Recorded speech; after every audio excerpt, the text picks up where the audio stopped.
Welcome back to Brad's Outdoor Bucket Channel. Today we're going to be talking about kayaks, specifically inflatable kayaks. Today more and more people seeing that instead of spending $1,200–1,300 on a Hobie Mirage kayak with a hydro drive, they just want something affordable. They want to be able to access the water, have a good time doing it, fish, enjoying themselves without breaking the bank. So today we're going to be going over the Intex Explorer inflatable kayak, how we can make this kayak more stable and more durable, thus allowing you to enjoy your time on the water just a little bit more with the cost savings. So let's get this show started. Okay, here's the Intex Explorer kayak as it comes in the travel bag. You'll notice this bag, it's not a very large bag. It all packs away pretty easily. You can tow this in the back of your SUV and the trunk of your car. And next to it is a simple crate setup. We're going to be going over this crate setup. It's what I like to call my Kayak Crate. And I'll show its uses and how it can also, improve your time on the water. Okay, we've got it unpacked, got it laid out on the table. What I'm going to do is I'm going to start by showing you the different pieces that come in this easy to carry tote. You'll notice the breakdown's easy, and you're going to notice it's even easier to assemble. So let's start showing you the pieces here. Okay, the first thing you're looking at here is actually, it comes with, this is a two-person kayak. I got the two-person that way I'd have a little bit more room in there in front of me when I'm solo for a Kayak Crate, which you'll see here later. It comes with two inflatable seats with backrest. It also comes with your paddle accessories.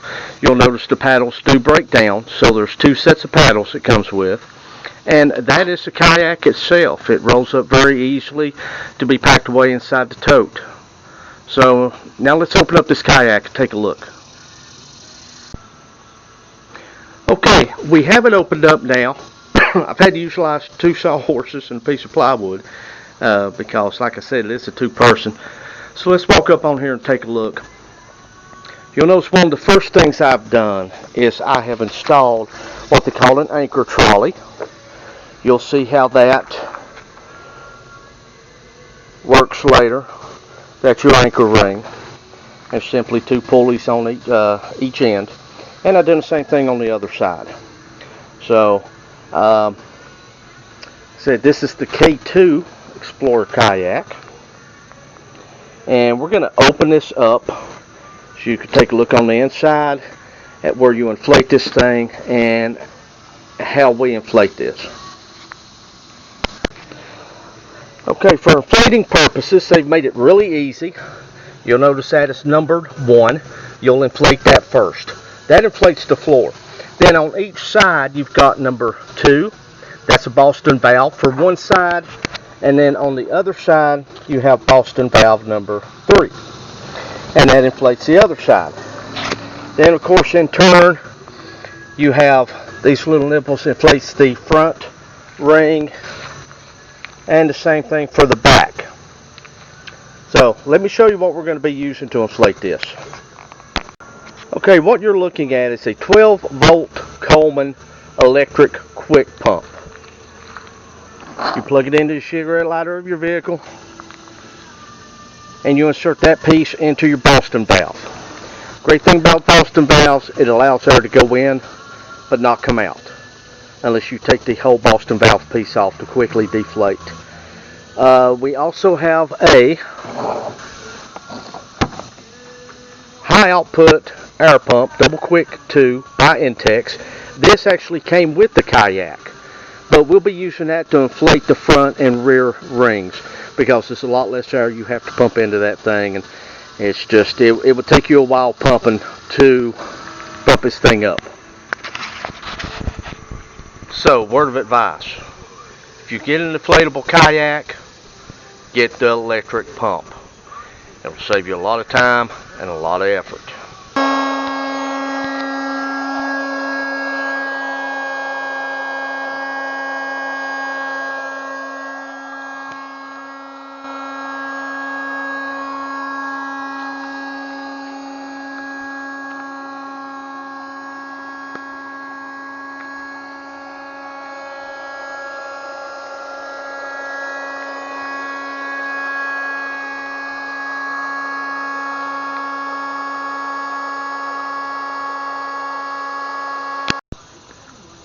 Okay, the first mod that you're looking at, no, it's not a surfboard.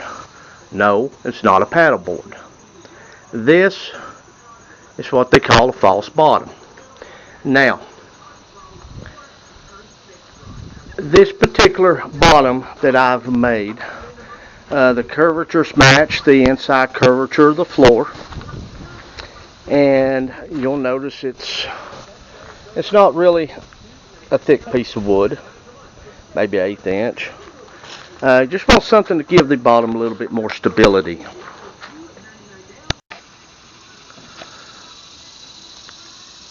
Okay, we have the K2 Intex Explorer pumped up. Let's do a walk around.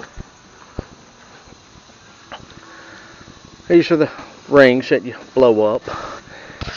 You notice it's got these pull strings, grab handle on the front. You can actually use these strings to sort of help secure stuff to the top. Now it's got pretty much the same setup in the back, another pull handle, this. You also have a drain plug that you need to make sure from the inside you insert the plug. But that's that way you can drain any water that may accumulate in the bottom of it. Here's the anchor trolley. I just simply took a guide line, attached the pulley to one, run a string through it with the ring on one end, another pulley to the other guide line.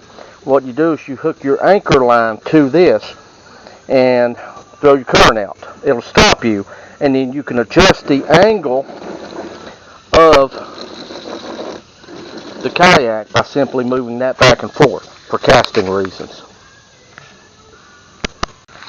This is a kayak flipped over. You can see it's got a pretty sturdy bottom on it. It also comes with a fin for tracking. This fin simply, you'll see the tracking slide there, and it just simply goes in right like that. Slides the clips in. Okay, easily removable, and that's pretty much it. So now for the mod. Okay, here's my mod. What we've done, we've took this false floor that we've cut. Now I do have an addition I have to make. You'll notice these holes. What that's for is I take pipe insulation, comes in the long pieces. It has that adhesive strip, and it's cut down one side, and I line along the edge to protect the edge of the kayak from the wood. And then I've simply bolted a boat seat onto it. Fold the boat seat down, secure it for travel. When you get there, lift it up. It's a lot more comfortable, a lot better backrest. Plus, with that floor, you have a nice flat line cutting through the water, so it does trail a lot better. And of course, every kayak needs a kayak crate, and here's where the kayak crate comes into play. What I've got here, this little pipe, which is secured with zip ties. It's just simply to mount a camera on to take video of what you're doing. Inside the crate, I have a kayak anchor. This is the kayak anchor, and you hook your line to it, then your line to there, and then you can store your anchor, line, and everything right in there. And of course, don't forget waterproof case for your phone. Okay, I hope you've enjoyed watching this production of inflatable kayaks. What you can do to increase the durability to make for a more enjoyable time on the water. This particular kayak, if you're interested, I purchased it from Academy Sports. Running price was around $88 after taxes. So you can see they're a lot more affordable than your standard kayak. Cons of these. I have learned with inflatable kayaks, if it's a particularly hot day, monitor the pressure that is in the sides and the floor. As it gets hotter, air expands, and you may have to let a little bit of air out. If it's cooler, you may have to air add. That's about the biggest pitfall of these. That, and you can't really stand up even in them, even with a false bottom. It's not conducive. Tried it, didn't work out too well. We'll just leave it at that. So again, I hope you've enjoyed this production. Any comments, please leave them in the comment block. You know what to do. It's Memorial Day weekend. Hope everybody enjoys their Memorial Day. Don't forget the fallen. That's what this Memorial Day is all about. So to all the fallen and their families, Semper Fidelis. Take care. Thanks again for watching Brad's Outdoor Channel.